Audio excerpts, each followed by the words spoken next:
Calvin T. Mann, leading Emmy, served over 20,000 youth through speaking, coaching, and mentoring. He has inspired us for years. Welcome to Emmy TV Podcast with your host, Calvin T. Mann, the Encourager. Good afternoon. Good afternoon. Today is a great day. Glad to be back in the studio after the females, the ladies, the women, the queens, all the names you want to give them took over. Moving forward, it's starting in January. Your Inspired Journey will have a week with us. So we're excited about that.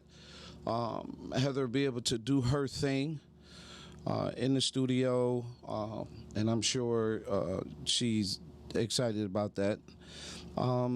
Today is a special day, considering it's the 29th.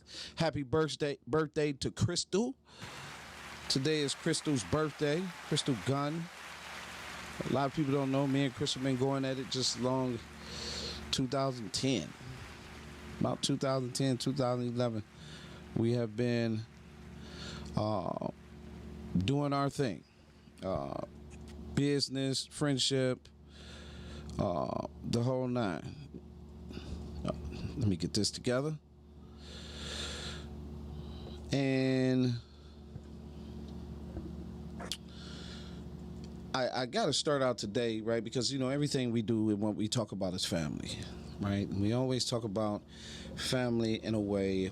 Was having a meeting today, and I said, because Respect Day this year is about family. So this year, Respect Day is geared around the entire family. We didn't, because our work goes that way, we wanted to make sure that we'd have a conversation about family. And what does that look like? Because we're having so much success in our work, bringing families together, having and putting resources around so families can stay together, and making sure young men, they all have their parents. That's something that we needed to do. We know it's out there and other resources. We'd like to collaborate with those resources. The other thing is we have to change the narrative of how we talk about family. Although family can be just like everybody else, right? And so today, in the building, on the wheels of steel, friend and brother L Bug, engineer in the building. Also, we got our friend and brother Dave. He's back with us. He's in the building. And our guest is a special guest. Today is probably one of the most important conversations we've had in a long time. Today is a story about when people talk about superheroes and you talk immortal, nothing is like this story that we're about to engage in. Brother Ron Lax is on. Just released a book, The Untold Story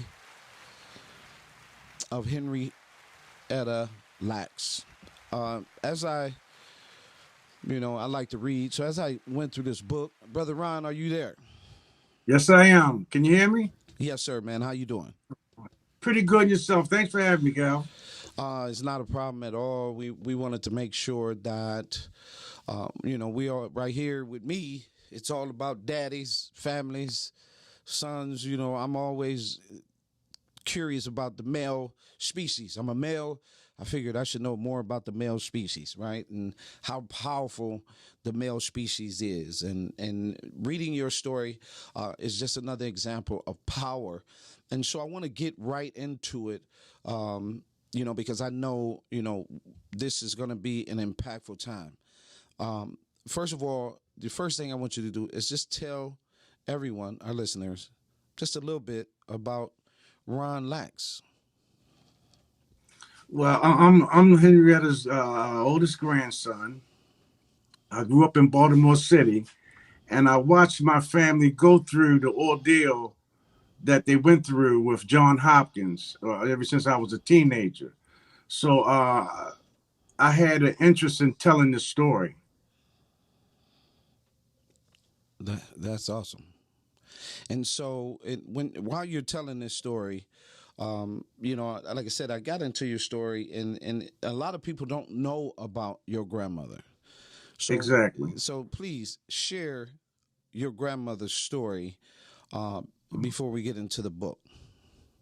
Okay, and in 1951, when she passed away, she went to Johns Hopkins Hospital for cervical cancer.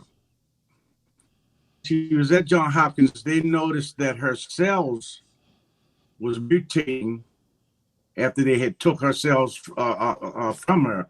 Uh, Her cells lived outside the body, like no other cell has ever done. So they knew something was special with Henrietta Lacks' cells.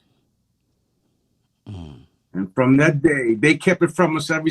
We didn't find out to what her cells was doing until 1973, when my mother uncovered it from a lunch meeting that she was speaking to a professor.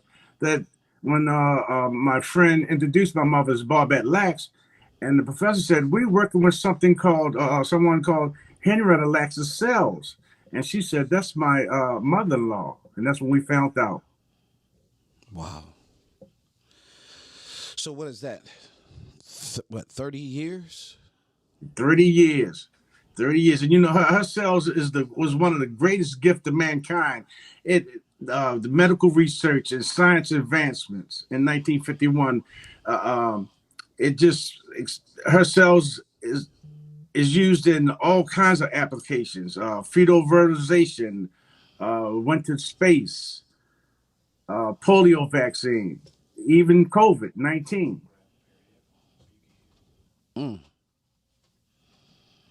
Tell me more.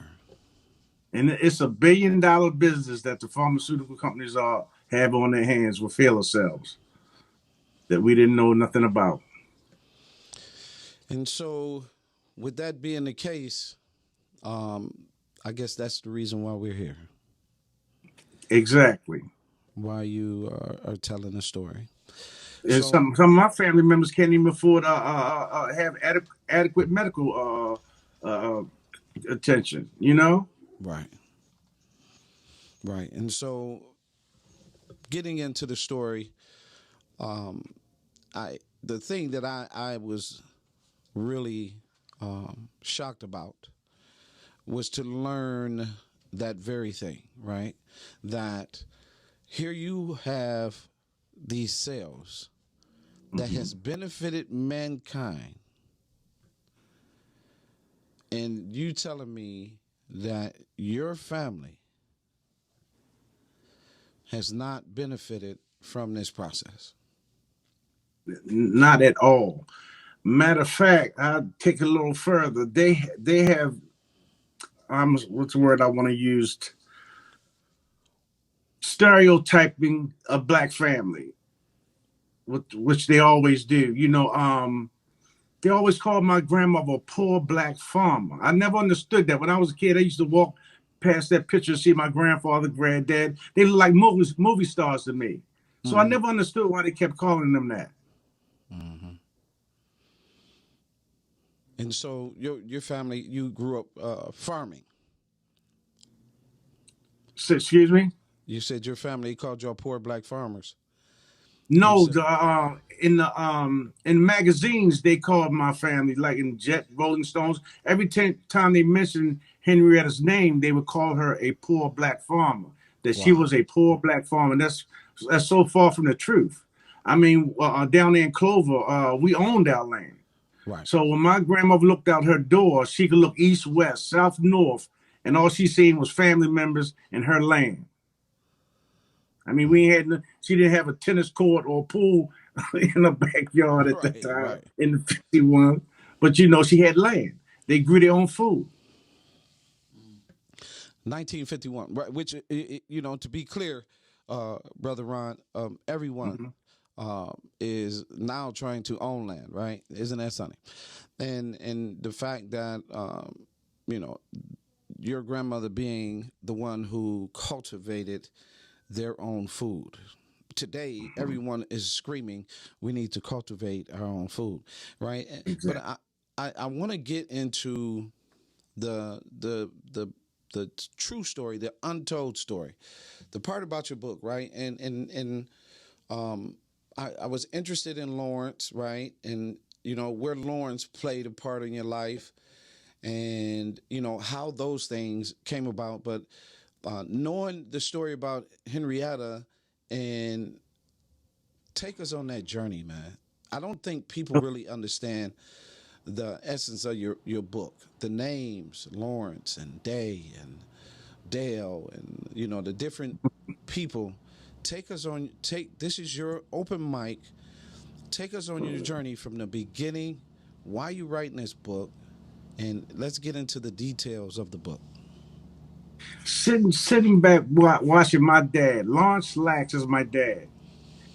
Day, known as David Lax, was his father. Mm. So watching, like I said, I was a child at the time, and children back then, you didn't get too much into grown folks' business. Mm-hmm. So I could only sit back on the sidelines and watch what was going on.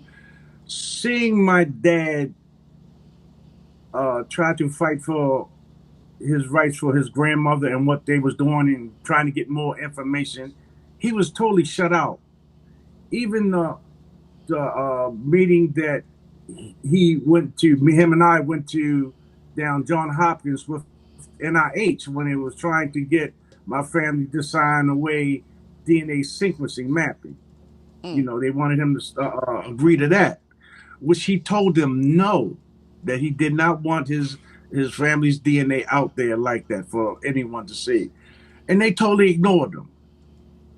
So as as I got older, I watched the disparity in my father's heart that he wasn't getting nowhere. I mean, even the attorneys that we sought out here in Baltimore accomplished nothing. Mm. So when Oprah bought the rights to Rebecca Skloot's book, and she came to town and met the family, and we expressed to her the disagreements that we had about the book and how they betrayed our family. Mm-hmm. Well, she said she would try to clean it up as best as she could. Well, she tried. She did her best, but still, she could have took it a little bit far, knowing who Henrietta is. This is a great story for a black person to express and talk about. So when I was laying in bed one morning, getting ready to wake up, and the morning show was on, and Gail, Charlie Rowe, Oprah, and I think the actress was on there, and they was talking about the movie, and they said, Dale, that's my aunt. He said, Dale's a little crazy, ain't she? And he said, yeah, she's a little crazy. And I couldn't believe that they went on national TV and called my aunt crazy. And what nobody but Rebecca Skloot called her that. Mm. So I knew I had to say something. I had to speak out and tell my family story. You don't let no one else tell your family story, because they'll get it wrong every time. That's facts. I mean, it's like they said Henrietta signed her name with an X. In the back of my book, I took a copy of John Hopkins' mission slip and put her John Hancock in the back of the book. You seen it, right? Yes, I sure did. Beautiful Hancock, and Yep. And they lied. And they yes, continuously to tell a lie, right? yes. So where did this Miss Kloop come from? Well, she she stalked my aunt for I'm gonna say a whole year. My aunt didn't want to have nothing to do, because my family got sick and tired of these people coming around trying to get something from my family. I mean, also, let me tell you about when John Hopkins doubled back to my family and got blood from my father and his siblings, all of them. Mm. And it came under the pretense that, hey, y'all might have the same cancer as Henrietta Lacks, which was another lie. And they took the blood. When they left out, we never heard nothing from them again. We still don't know what they did with the samples of blood that they took from our family. Wow. Right. And so I was really blown how in the story that because I love the fact that the one thing that we're about on the show is about family, right? And I Mhm. love that through the process of dad. So learning the struggle, what your dad was going through, right? That's what men we deal with, right? And tell men, we got to get to a place where we reunite, right? But in that process, um, I, the fight that your dad went through and the rejection that your family has experienced, and everyone, lawyers couldn't penetrate. Well, today you have a new breed at the lawyering, right? And Exactly. you have to get with, uh, a Lee Merritt or someone of that magnitude that can really go to work for you in this process. The the part in there where you say your family sold out, where did that come from? What was that about? So sold out.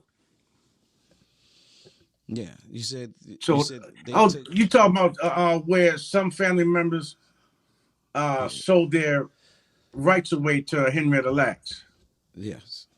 story. They sold it out to HBO Harpo. Mm, My father and I, we did not. I mean, in that contract, you could not talk about Henrietta if you was born on Mars. I mean, mm-hmm. it was just that deep. I mean, it went into another dimensions, and it's just crazy that he couldn't speak about his mother unless it was in the book. The, Mm. Right, 50% promptly following delivery to HBO of this executed and notarized certificate of engagement. 50% promptly following the later of the commencement of the principal photography of the project, completion of artist consulting services as reasonably required by HBO, and C, 18 months from the date that a fully executed copy of this agreement is delivered to HBO. You say, my father and Sonny met right here at the house to discuss the contract. What was that mm-hmm. about? What was that all about? Sonny was saying David Lax, what that everybody know him by now. Uh, it's a launch. Look, we all these years we have been shut out of everything. Let's go ahead on and take what crumbs that they want to give us. My father, he told Sonny, "But you go ahead on and do it." My father said, I can't, I can't, I can't do it. I'm not gonna sign my rights away to my mother, and he didn't. So by being Sonny wanting to get something for the something out of what they was dishing out, he took it, and some family members signed their rights away. Right. And how much was that worth? 16,666,069 cents. There's too many damn sixes in it for me. So 16,000. And 600. here's a cell, a blood cell. Just one of her blood cells has been helping prevent cancer. Yep. Yep. Ain't no way. Cured polio. Ain't no way. Yep. You talking about a bloodline that has gone global. Yes. Ain't no Yes. way, man. If y'all don't call Lee Merritt at the end of this show, brother, and get that brother on the phone, man. Him and Hey, that. you know who picked us up, right? We Uh-uh. got we got Ben Crump on it. Oh yeah, that's right. That's who I was meant to say. Ben Crump, good, good. Yeah, Yep, we because him on. and And Lee like I Merritt work said, together. Yep, yeah, good. ever since that he came on board, you've been seeing the family has been getting a little bit more respect. They don't go out there saying things like they've been saying before. Yes, good. Because that's what when we talk, that's what I was talking about. I think I told Laquita Ben Crump is the person that we needed to get involved. That's exactly who it was. Um, man, listen, I want more, right? So I don't want to stop here. What was your life like um, during this process? Because I see you have so many pictures and so much of your family in the book, and how they didn't send pictures back when you sent pictures. Like, who the hell is they? Like, is it this Gloop woman and these different people that just totally ignored your dad, your family, the whole nine? Yep. I mean, we was a loving family. I mean, we picnics, cookouts, gunpowder fall. I mean, we did it every weekend. We had fun, and it wasn't until they come in with their tactics, and you know they got it down packed. They know how to do it. They divide and conquer. That's what they did, and they did it to perfection. But luck, see, I had they didn't expect me. They didn't think that I would stand up and call them out. Mm-hmm. So when I did and was able to get somebody of Ben Crump's caliber, my family seen the light. They said, "Oh, Ronnie got a pathway. He got something that we could cling on to." I brought hope into my family. So that's where we are today, with some hope in Man, our life. you know, woo, man, Yeah, that's the man, way I feel. man. Yeah, because your father fought and fought and fought and fought and fought and fought and fought, right? And he stood, and here you are. You a father. How many kids you got, Ron? I got four. Yeah, Yep, your four father of kids. four. That's what's up. What's your oldest and the youngest?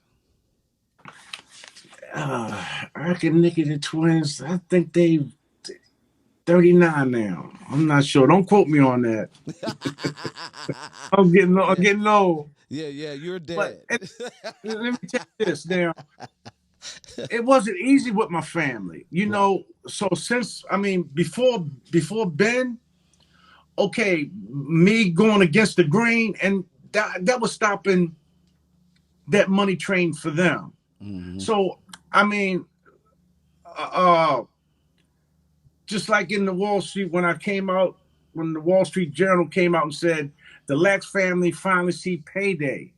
And at the bottom of the page, and it said funds will go to Rebecca Skloot Foundation. And I got on Facebook and I said, do y'all know what that means? That means that the Lax family will have to go to the Skloot family and beg for funds. My great great grandchildren had to do that. Hell That's no. not right. Nah. How's she And gonna get reparations for the Lax family? right, who the No, hell is she? Right, right. Who is that? Right? Who the hell are you because said they gave her $1.7 million in reparations for the Lax family. But we got to fill out a form and tell her why we need it, what we need it for, and how much we need. And then they got to go through a process where she has to approve it. That's an overseer if I ever heard of one. so let me ask you this question. Miss Gloot, where did she come from and who is she specifically? Just like I was saying, she had hounded my aunt Deborah for a whole year till it got to be harassment. So she tied my aunt down, and she says it in her book. I mean, she talks about it too. And she said, "Yeah, Dale gave up," and she did. Dale gave up and started talking to her on the pretense that she might learn more about her mother. Because when my father went to John Hopkins and tried to get information, they wouldn't give it to him. Hmm. But when Rebecca Snoop went to John Hopkins, they opened the door. Come on in. Right, because she Come on. obviously was a Caucasian woman.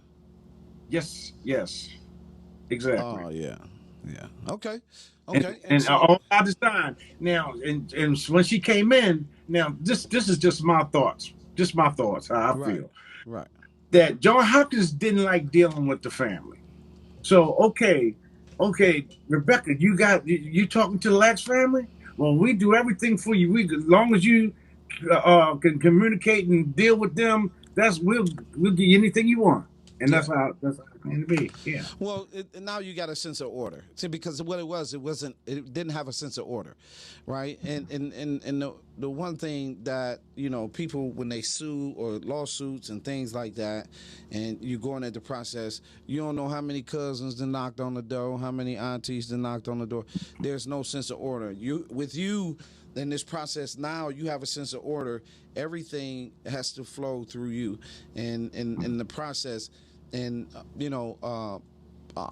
because of the name, the whole nine, it's interesting as to how it will play out. But one of the things that I recognize that you see in the success of families having foundations and things like that, and what the family got to go through, those are the things that have to be set up where all the family can benefit. Because other than that, you're gonna have cousin Charlie talking about, "Hey man, I'm gonna lax too. That's been done. Right? I need some of that money." Right? Or whatever Yeah. the case may be. So you have a sense of order. Here's the process. So that's probably John Hopkins' excuse, because here she comes, Scoot, and so we're going to give you the money. You just got to make sure that they get the money. And meanwhile, she's sitting on the interest, right? And living the life of the executor of something that don't have not a damn thing to do with her. Hey, did I send you my song? My Henrietta song? No, sir. I didn't? Oh man, I got to get it to you. You gonna look, yeah. I Yeah, got to no. get it to you. Yeah, well, music is near and dear. When we Yeah, close out the exactly. show, we gonna close it out with a song. So, I understand that, right? Dave, do you have any questions? How you doing, Dave? How you doing? Congratulations on at least getting the ball rolling. What a story! Very powerful. It reminded me of Robert Kern when he did intermittent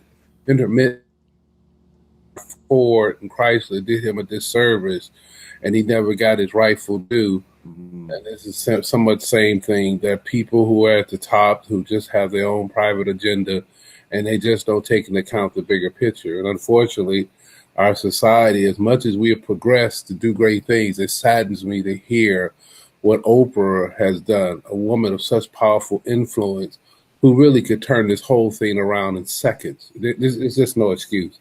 She could turn this around in seconds and you will get your fair due because of her influence.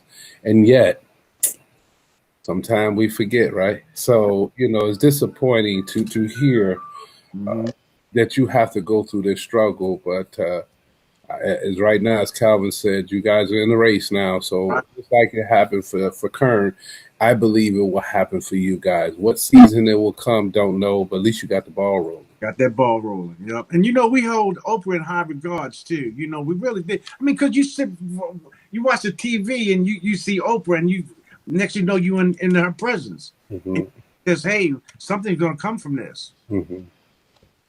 Yeah, but unfortunately, I think when people get into the tower, there's one thing that I always pray for is that we always pray for humility, because once you get power, Satan is busy to divert you and cause you to forget where you come from. Even though with their voice they say they recall, but with their heart they seek to fall. So I think that at least the ball is rolling. You got the right attorney.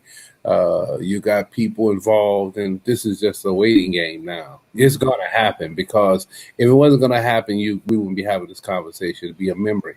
But since it's now activated, I think God is going. I know God is going to move in a mighty way, and your story will be told in a different way. So, No, I love the fact, Ron. Just like the part you go into about your mom. Tell us about your mom and how she was an entrepreneur and what effect that had on you. About the only person that I think got portrayed pretty well in that movie was my mom. My mom, the strong woman. Yes, indeed. My mom was strict when cousins or whatever come over to play. Mom's disciplined equally. She didn't care who you was, what size you was. Everybody got it equally, no matter who you was. And she was a person that I walk into her room and she had a stroke over 10 years ago, and I'm a caregiver. I take care of my mom right to this day. You Hmm. know, so every time I walk into her room, I get the strength. I get that that recharge. I go out here and do this because you raised me to get back up. Don't let nothing knock you down. You get back up, and that's what I did. Resilience. That's Yes, what it takes. Your dad was teaching it, and your mom was teaching it. Resilience is needed today in society, Ron, more than anything. Do you know today that um, kids 5 to 11 are number one in suicide? I don't even see kids playing outside anymore. Yeah, yeah.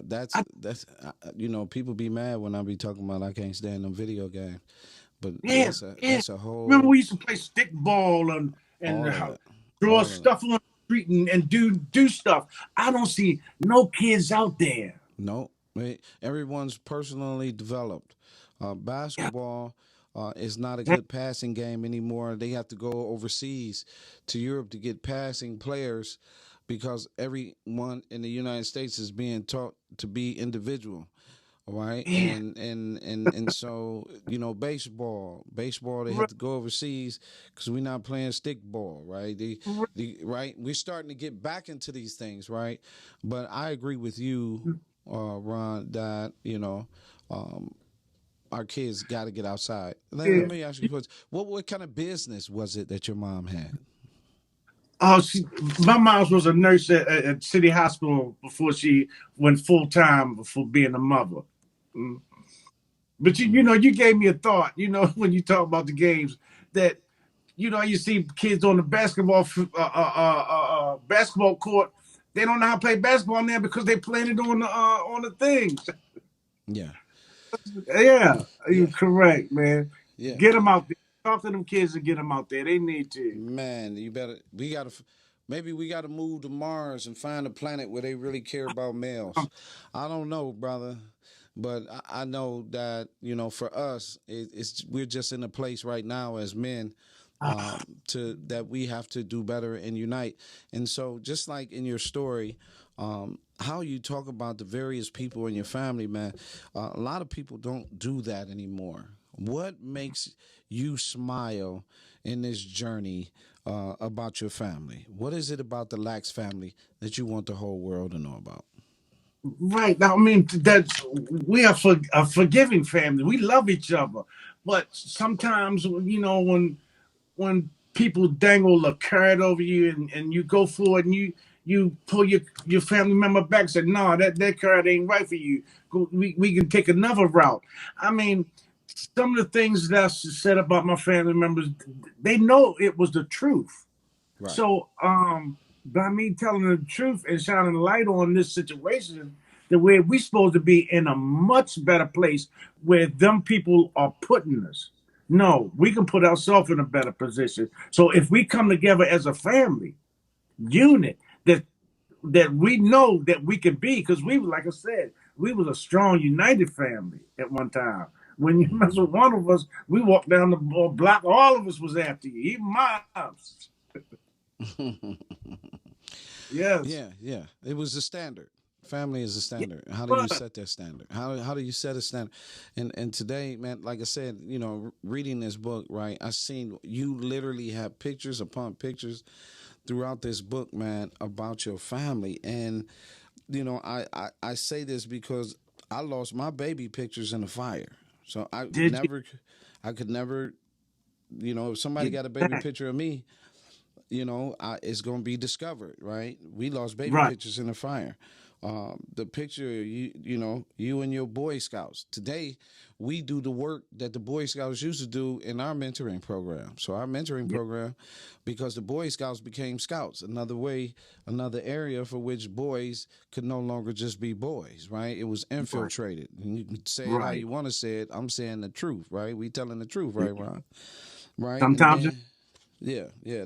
People don't like when you tell the truth, right? Sometimes people want the comfort of destruction. And your baby picture and just seeing all the processes. But I want to get back to your grandma, right? And the importance of what she left, right? The Lax family, your family, is now an immortal name. I don't know if everyone in your family sees it in that way, but what you're doing now and sharing the story is going to impact not just your kids but their kids and their and along the way, whatever you guys are doing. I don't know if you're already doing it, so let me ask: do you guys have some kind of museum about your grandma? Are you in control of anything where you guys got the old housing, the old land, or anything like that? You know, that is pertain to the legacy of your grandma, because truthfully, she laid a legacy. Her life is a forever giving legacy, and you know, I'm just curious as to the other things that you guys are doing around your grandmother's legacy.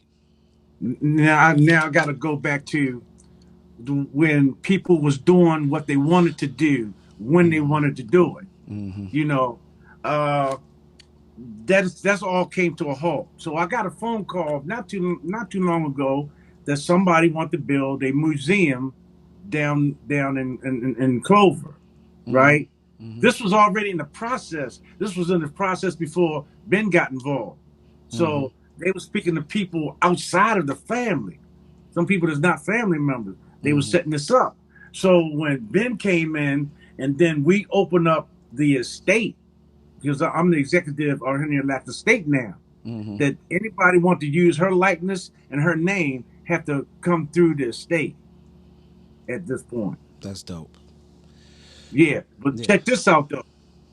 My dad opened it up in 2010. He opened up the state in 2010, and didn't nobody advocate for him. Didn't nobody fight for him back then when the pictures and all this other stuff was going on.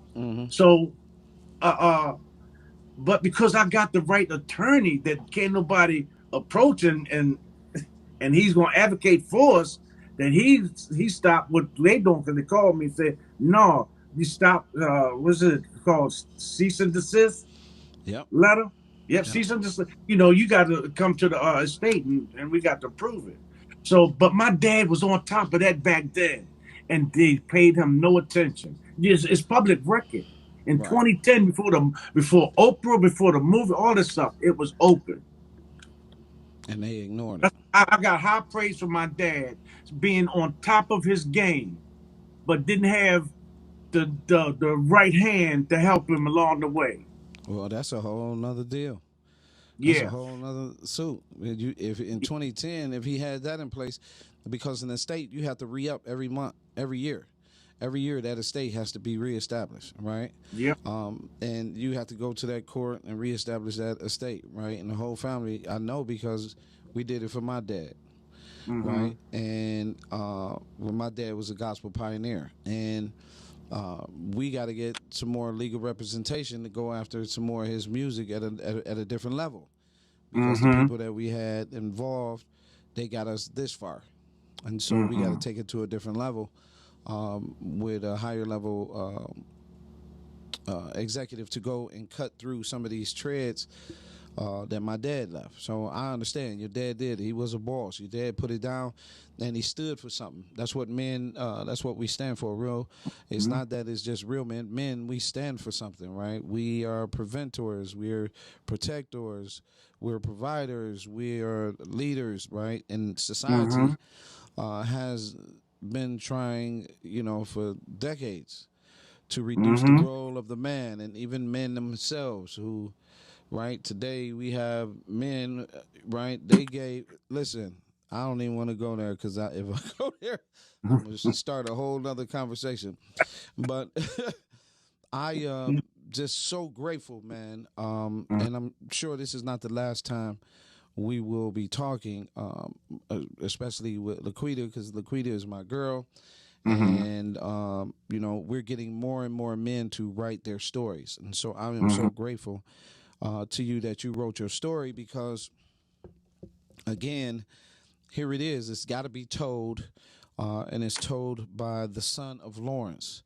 Shout out to Lawrence Lax, LL, the real LL, for land and fighting and standing for his legacy. That's a very powerful thing, especially for what happened to his mom, right?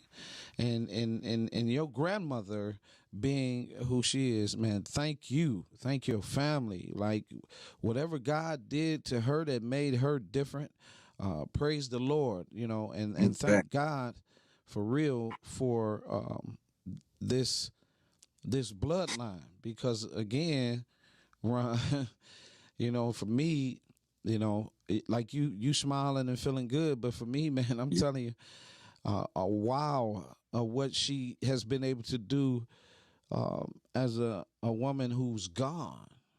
She continues to give, and this society doesn't realize it. And these are one of those celebrations. This is one of those celebrations that I really, really think not only should it be a day, but it should be synonymous with anything, any cancer, anything that has her name and cure on. She deserves her day.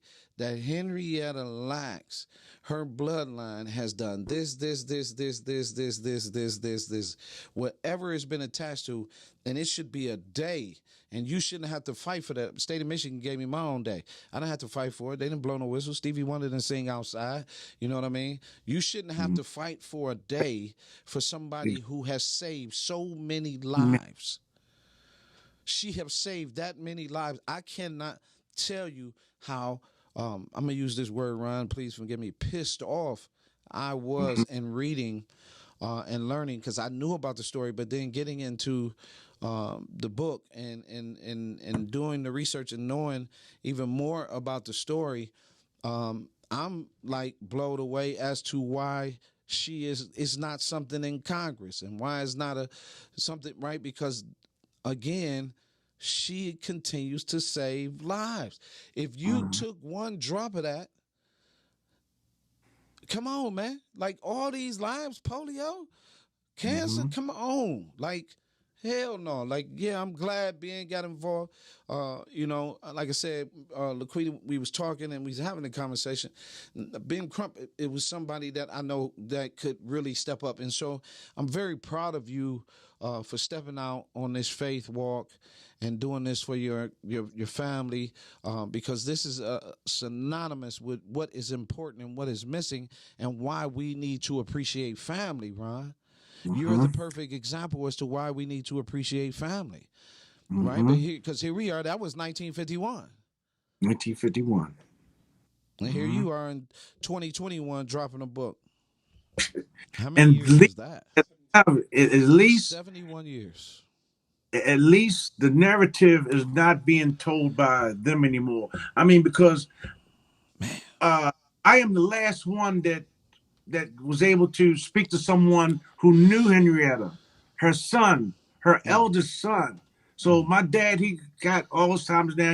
He's 84 now, so he's getting up there in age. And this was the only time that I got to put that in my book. Hey, look here, man. Hold on. Your dad's still alive? Yes, he's still alive. Hey, man, I want you to email me. I need you to email me your dad's address. I don't know, to you, to your dad. That's fine. I need that address. I want his shirt size, right? We do a thing called Good Fathers Only, right? Okay. Your dad's story, right? So you telling Henrietta's story, right? This is a whole, your dad's story in the fight is a whole nother story. And the fact that he's still alive, man, take as many pictures of this man as possible, man. Always tell Lawrence, Calvin Mann said thank you. Will do. Tell him I said thank you. It's and I want you to email me because I know you got the email, so I want you to email me the address and everything, man, because it's so important that we celebrate fathers and fatherhood. And I want to celebrate him in my way, and at the same time, I want you to know that we value you as well. I love you. I really appreciate you. I really appreciate you doing this Thank you. and sharing your story because it is such a powerful thing when men, right? When men are in the building. It's such a powerful thing when men who are authentically men do things like this, and we don't get to tell a story. I'm going to talk about something real quick, and I just finished writing the 15 things you didn't know about fatherhood, and right? And I finished it. I'm making it an ebook, right? Because there are a lot of things we don't know about fatherhood. So I give you this one because I share it all the time, and a lot of people don't know. I make it public as much as possible. When a father's involved with his child from birth to 9, the child lives longer. Nobody can boast that but a daddy.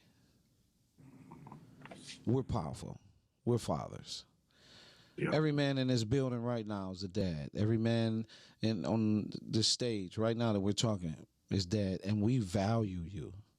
And I don't want you to ever think the opposite of any of that. Being a father means that you are the Hulk Hogan's and the Supermans and the Iron Mans and right, because you come through. Right, damsel in distress, we come through. Our kids, we come through, and we have to celebrate and enjoy that. Brother Ron Lax, any last words you'd like to share? Go right ahead. It's your floor. Yes, if anyone would like to go to Henrietta Lacks Untold.com, that's the website where I post different stuff about what's going on and what's happening in the world of Henrietta Lacks. So please come see. And your book can be found on. You can purchase it there at HenriettaLacksUntold.com, or you can go Okay. to Amazon. It's in Barnes and Noble, Target stores. It's out there. But Okay. come to the website. And it's on pay-per-view as well with Yes, it Laquita. is. Yeah. Okay. Again, shout out to Laquita, doing it again. Another story, Shout another out to- book. You know what I mean?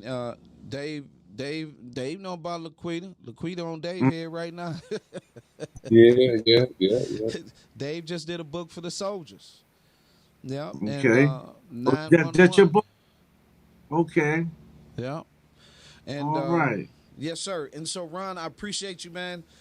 You don't have to leave. You can close with us because I have a Okay. tendency to close. Dave, if you got any questions, anything else you'd like to add, this is your second brother. Yeah. Again, I commend you. Like Calvin said, it takes a lot to step up to the plate, and your father went through some changes, but you're like Solomon to David. You just carry on the legacy. There you go. And any updates, just get in contact with me. I love to talk with you gentlemen again. Uh, Really, it's really been a pleasure. Absolutely, it's an honor, brother. I know it's all gonna come together, and you'll be able to tell another story on that. Book number 2 coming up. Yeah. Right. Let's most definitely get your dad's story. How much time we got, book? We got 10 minutes. 10 minutes, Dougie Fresh. I'm gonna So, send you that song too, Calvin. Here, what you say, brother? I'm gonna send you that song too. Yeah. Send it to me. Ron. I needed that. Dave. I need you to Go ahead. email me or text me and tell me what you think of it. I want your honest opinion. Okay. Okay? Okay. Not a problem. Good Laquita enough. made sure we connected. So that's where you got the link from, and you can you reply there, and we get it from there. Okay, Um, good enough. Yep, and so I'm gonna at the end of this, I want you to hear the song that we did as well. But Dave, I gotta ask you this, Dave, and Ron, you can chime in too, since we got 10 minutes. So that give us a 5-minute window before I start running my mouth. Then the dialogue, right? The the one what is the one greatest gift, Ron, you think that you got from your dad? I'm gonna go and say the genes. The genes. I've been healthy. I've been healthy all my life. Used to be a football player. I mean, I feel good. I'm 62 years old, and I feel good. And I had some great genes Say you've been healthy all your life. all my life. Yep. That's Thank what's God. up. So Dave, Dave, tell him Dave a real soldier. See, a lot of people don't know my man. So my man Dave, we getting ready to do 4 Men About Men. So Dave, give a quick overview. But what is 4 Men About Men all about? Basically, 4 Men About Men is basically a foundation for men to develop spiritually, emotionally, psychologically, and physically. Basically, be a well balanced man, a perfect image, if you will, maturity in the word perfection, image of God. Because I think when we become godly men, we become the way God intended us to be. So this is a check and balance. Usually, in most cases, we develop in one arena, but we don't develop in another. You know, he's never seen a three-legged. Well, it might be one out there, but you don't usually see a four-legged table with one leg missing and still balanced out. So we're just trying to do the check and balance because there's too many areas, especially from the emotional standpoint, that we lack. I just happened to see Dr. Dre in exhibit now talking about men have to heal. Well, part of the healing process is the emotional lack that we have. And once we can teach emotional intelligence as our primary and spiritual development, we pretty much can work with the mental and the physical parts of it. So yeah, that we coming out January. Dave and I, we gonna do a workshop, and we coming for the men, the males, right? And we're excited about that. 4 Men by me. You know, Dave, I got this real quick thing. What's that Mhm. slogan? They say in the military, we do more. What? We do more before 6 o'clock, before people get done after 9 or 10 o'clock. When Yeah. I was a little boy, Dave, I'm gonna tell you a Right. story. When I was a little boy, and I heard that slogan, I never bought into the idea that I couldn't do the things that I do today. I do not let you, no one, Dave, you walk with Right, me. We don't let right. nobody hold up our show That's right. That's right. at all That's right. because we're That's men. right. That's We're right. men, and we're called to duty, right? Hmm. And, you know, when you catch a purpose, that's what you call. So I really appreciate that.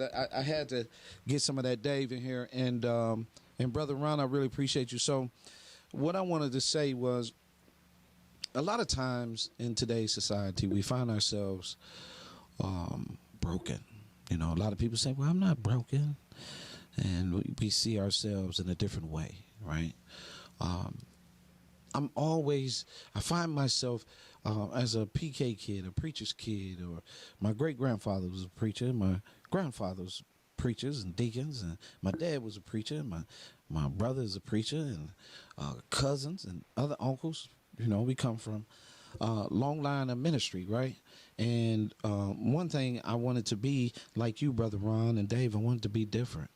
I remember standing in the at a picnic when my son was just a little old baby, and my Uncle Bill walked up to me and said, "I see the ministry on you, boy.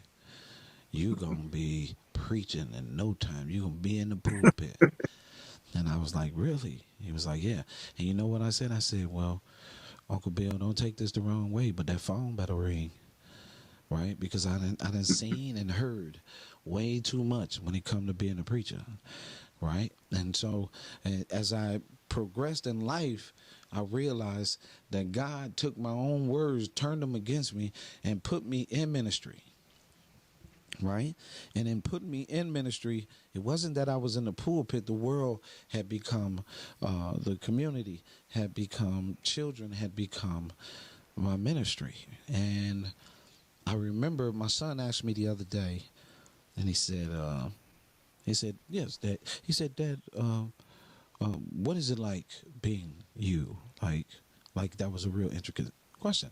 And so I share this immensely. I said, when I was a child, I've been doing this work. When I was a little boy, I was 10 years old. I was 8 working at the corner store. I was 10 churning pizza dough. I was going to get all the kids on the block doing dance routines. I would stand out in front of the house and sing Michael Jackson. I shoveled snow. I went around shoveling snow. When my brothers and them took the money and was only giving me a little bit, I seen that I was doing more work. So I took the shovel one day and I came up missing. And I had shoveled so much snow. When I came back, I had so much money, I got a whooping because I didn't come home with them. You were supposed to come home with your big brother. And that taught me something. I said, I realized that there's something different about me. Then when I would go up to the fields and the different places, I tried boxing, got knocked out by a family that this what they do is box. So as a young man, that's the only time I ever been unconscious. And I'd have had many fights, and they never went down since. And in that process, that was something else that I learned. And so then when I hit the high school, middle school, then nobody could really, the middle school I was coming up in at first, we fought every day. Then my mom moved, and then I ended up in the suburbs.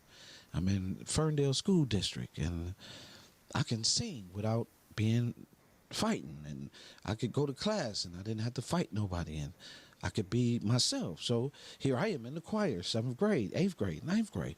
Then the 10th grade, when I hit the high school, I'm doing my own concerts. I had a band when I was in high school, and my music teacher and everything, and yes, they passed me on. So I missed some things along the way. But the men in my life, the Mr. Thorntons, the Mr. Cecils, the Sunny Mans, the Mr. My freshman basketball coach, George Mack, and my uncles, and right, I had all these men, right, give me these messages. Some of them good for me, some of them bad. And so when I got through and I came out and I went to college because my dream had got taken away by a man who couldn't do what I do. See, as a high school basketball player, I could get the team to do whatever we wanted it to do to win, but my coach couldn't, so he had to play these games. Tiddlywinks, racism, whatever you want to call it. Nepotism, they played with me. And I ended up at a Christian college. I get kicked out of the Christian college, right? I'm standing out there. I'm 20 years old. I'm all by myself. Just like I was at 10, standing in front of the house. I got to have a plan.